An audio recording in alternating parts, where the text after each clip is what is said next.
Education is a pillar of society, not one made of stone, but of minds. It's the quiet structure that holds up every society, shaping who we become long before we realise we are being shaped at all. This pillar is the foundation of not only knowledge, but identity, ambition, and understanding.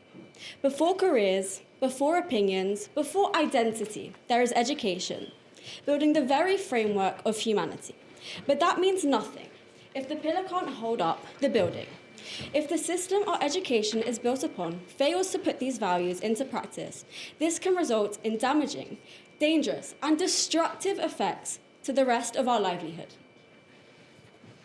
As a young immigrant who initially grew up in the Philippines, sustainability wasn't something I knew or even thought about.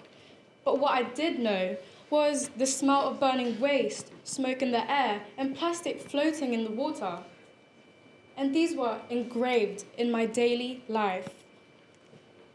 When I moved into the UK, it was like I stepped into a whole new world. But the problem did not disappear. Well, my education helped me almost unlock a new language, and it helped me understand what I had lived through. But witnessing the different levels of sustainability from different sides of the world made me realize how these inequalities aren't just in the Philippines or in the UK where we are right now, they are everywhere. Knowledge is only powerful if we can act on it. The national curriculum demands that English, maths, science, PE, and foundational subjects like history or geography must be studied up to Key Stage 4.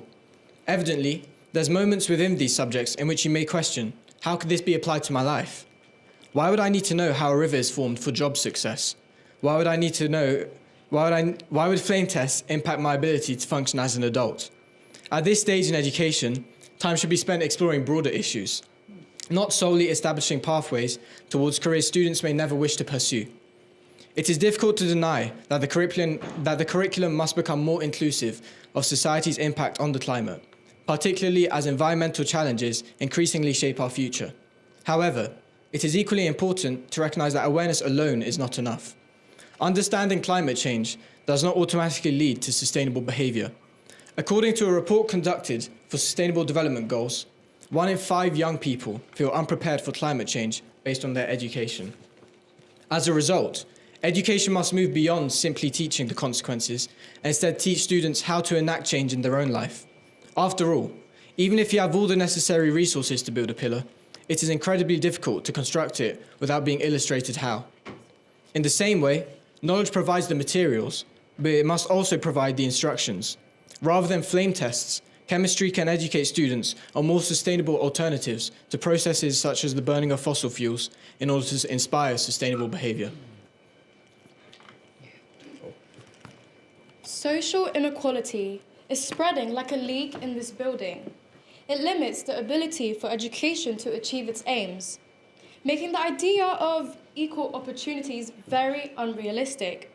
Education may stand as pillars of society, but a pillar cannot hold when the ground beneath it is unstable. Systems claim to have the same standards, expectations, and pathways for all students, but the real problem is access. And this is merely shaped by one's socio-economic background. How can education be equal when resources are not? How can these expectations be even when the foundations are not? In the UK, students from lower backgrounds tend to underperform compared to their peers. In the school year of 2023 and 2024, only 26% of disadvantaged students, for example, those who are eligible for school meals, achieved a grade 5 and above in their GCSE English and maths. This is a gap that we are failing to bridge. And closing the gap requires a lot of funding for disadvantaged schools. And we must make sure that technology is not determined by our postcode. The reality is that education's pillar isn't the same everywhere. In cities like ours, schools might have specialist teachers, art rooms, labs, access to technology. The knowledge we gain in school is often far easier to apply to real-life situations than it is for students in less supported locations. Whilst knowledge is evidently powerful, we can only optimise this tool to its full potential if we know how to apply it, if we know how to stand alone without the pillar. For instance, when we learn about careers or higher education, we can visit universities and workshops and access online guidance, making that knowledge practical. Knowledge that helps us learn to understand without the support of the pillar. But in rural areas, schools often face shortages of staff, fewer subjects on offer, and limited access to the internet, meaning students can miss out on vital learning experiences or practical skills many take for granted. But the uneven strength of education's pillar doesn't stop at geography. Within a country, it exists globally too. Around the world, many young people are missing out on education altogether, making their foundational pillar fragile or even absent. According to UNESCO, 34% of children and youth are out of school, unable to access even the basics. In the poorest countries, the pillar is especially weak, diminishing its ability to support individuals in the future. Now let's talk about the misconception that young people can't make change. Right now, one of the biggest cracks in our community pillar of sustainability isn't a lack of information, it's the belief that young people don't matter. We are taught the facts about climate change, recycling, and conservation. Yet, many of us will walk away from this thinking, what am I meant to do about this? Social cognitive theory says that humans are agents of change, but only when they believe that their actions have power. Without this core belief, there's no motivation to act. We keep adding pressure to the pillar, but we're building it on weak foundations. To address this problem, education needs to shift from passive learning to active participation. Young people need real projects, leadership roles, and results they can tangibly see.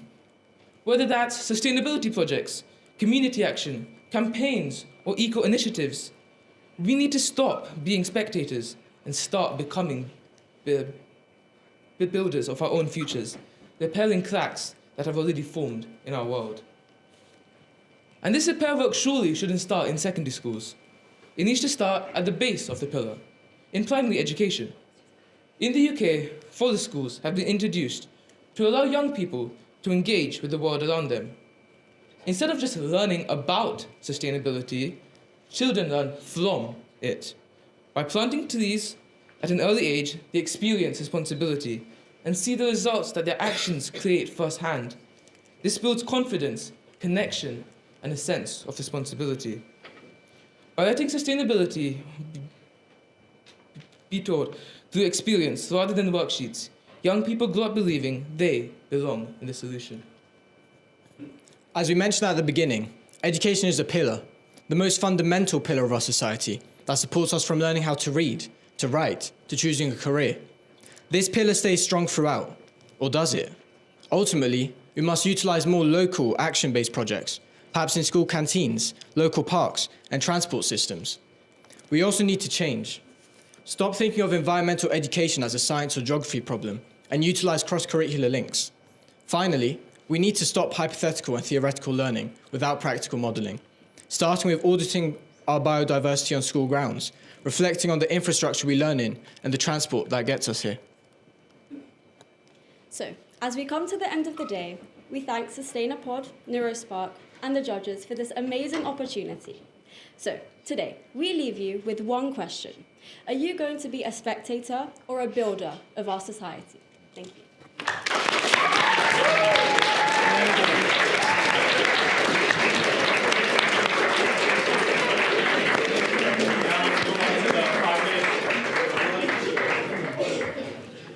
Thank you very much. Going to be a builder is my answer to your question. And one of the hats I wear is I'm a governor at Further Education College, and I'm the Sustainability Link governor as well, taking that role. And I love your thought about thinking about sustainability across the curriculum. So I'd ask you, what key messages would you want to put across the curriculum as a consistent thread so it appears in every subject? I think it's really important to recognise that a lot of subjects are actually interconnected. I think it's so easy to see on your timetable, oh, like I have science, I have geography, I have English, whatever that may be. I think it's so easy to think of that as an individual subject. And I think it's really important to note that they are all interconnected. Whether you learn about climate change in science, literacy in English, I think it's important to know that with literacy, you can change climate change. You can like put yourself out there into making that change. And I think also learning about sustainability and geography, again, that links back to science with climate change. So I think it's just really important to note that subjects are interconnected and just, yeah. Thank you. Shall I go next? Thank you, guys. Very strong delivery. Well done. I particularly enjoyed something that you said at the start, that education unlocks new languages, and that's very profound and fundamental. I come from Greece, and ancient Greeks had a saying that in order to conquer a new concept, you need to assign a word to it. So think of the first person to describe the word chaos, for instance, what sort of concept he had in his mind. So I think this is very powerful. My question to you is, how can we get more people your age to speak the language of sustainability? You talked about education, but what else do you think we should be doing? Well, as a younger person, growing up in a place that wasn't very privileged to have this education, I think that it's important that we have this knowledge of sustainability at a very young age. See, there's this like part of our brain called our frontal lobe, and this develops as you grow up. And when we learn things, it kind of shapes our brain and our perspective of things. So I think it's really important that we start young and before the impacts of climate change can reach us. Also, adding on to that point, like I said before, how climate change is like often linked to science, kind of what Raphael was talking about, in that learning about climate change is, of course, really important, but I think also learning about what we can do. I think when it comes to science, we often learn about what like climate change actually is, what it's caused by, rather than the solutions and what we can do about it. And I think that would be a really, really good thing to add to the curriculum and just to build our knowledge on that. All right, thank you very much. Fantastic presentation. As you were speaking, and I'm looking at the name Catalyst, and I'm thinking of how you're telling us about being coming from passive to active. Where's the connection between catalyst as a word or as a name to this thing that you're trying to sell to us? So a catalyst is a thing that speeds up the rate of a chemical reaction, providing an alternative pathway to allow this reaction to occur. So what we're suggesting is that we do need some alternate pathway to make this change. And maybe it's the small steps that are like small loops that lead to one smaller big loop. And yeah. Okay. And the team-wise, how's the team's working? It's a very balanced team. So we firstly just kind of picked on different areas that may be impacted by this, like social inequality and then geography. We kind of split that into pillars, as you guys could tell from our metaphor, like pillars of a building. And that just suggests how we can't function as a society if one of these pillars aren't built properly. Okay, I might have one final quick question, that's all right. I absolutely agree as well. You do need to be able to be the builders of your future, as do other young people. What's the biggest thing that we could do as sort of generations slightly older than you, I might say, to enable you? What would help the most? I think for like older generations, whether that's parents or like not parents, I think it's again really important to educate like the youngest members of society, linking back to what Audrey said, like learning from a young age, and that knowledge is ultimately going to pass down to them generations. And then when the youngest members of society do grow up, then that's also going to be passed down. I think it's just like a case of being a cycle of sharing information and learning from it. Great, thank you. And Yeah, thank you very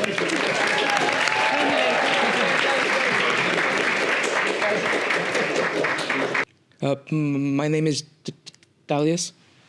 My name is Raphael. my name is Audrey.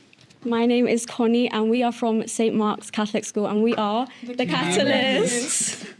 Congratulations, guys. How are you guys feeling after just competing in the finals? I just feel like very refreshed because after performing like 3 times, like all of it feels like just very natural to me, and like I feel like I'm just a whole new person. Like I've become more confident than I have. Yeah, and I think it's also been like really fun throughout the day just to see our confidence like increase from like the first speech being so nervous to then going to like perform in front of everyone. I think it's been really cool to like see that development. I also think it's really cool to see other young people's ideas and how like we've all had basically the same question the other day and seeing the different points of view. I think it's like everyone's noticeably become more comfortable. It's just, even myself, it just feels like, I feel like I could speak in front of anyone at this point after today. So yeah. Yeah. So why did you guys come today? Why did you guys join Speaking for Tomorrow? And obviously, how did you guys find the entire day? Because obviously at the beginning, you guys were quite media shy. So how has things changed? Why did you want to come here? Yeah. We came here because, we all sort of have like at least one subject we do in STEM, and, we can sort of delve into that. And we also all sort of do like one essay-based subject, so it's like a combination of the two, so we could work on both skills basically. And I forgot the second question. How has it been today? Like, how has the competition been? Oh yeah, it's been really good and like exciting, and especially like finding out that we were finalists it felt really rewarding, especially because there were like I think 23 other groups. So yeah. Building on what Raf said, I think it's felt really rewarding, and for like the past 2 weeks we've been working really hard, like after school, like working together, and I think it's been really like rewarding to see that actually pay off and make it to the final. And I think especially in the preparation for the final, I think it was really nice to see like the team actually come together, and we had like an hour to write a speech, and I think we're really proud of what we produced, and like especially in that time frame. And again, like with the team, I think it was like a really good like combination of people. Again, what Raf was saying, like the subjects we do, and also just like our way of thinking. I think it's been really good to have like different perspective, whether that's like science, English based. I think that's been like really cool to just come together. Anyone else? Yeah, so each of us do like different subject fields, and it's nice to see all these like different fields coming together when we answer the questions. And yeah. Yeah. I'll ask one last question. So if someone was to come to Speaking for Tomorrow 2027, why should they come, and what would you say? Do you want to? Okay, so if someone were to come here, I think I would tell them to just be yourself, like be your full authentic self. You don't need to kind of be someone else. I think that's what judges really like. They like someone who's raw, authentic, and showing that part of yourself and kind of conveying that message that you want to convey about climate change or whatever it is. It's really impactful for other younger people as well.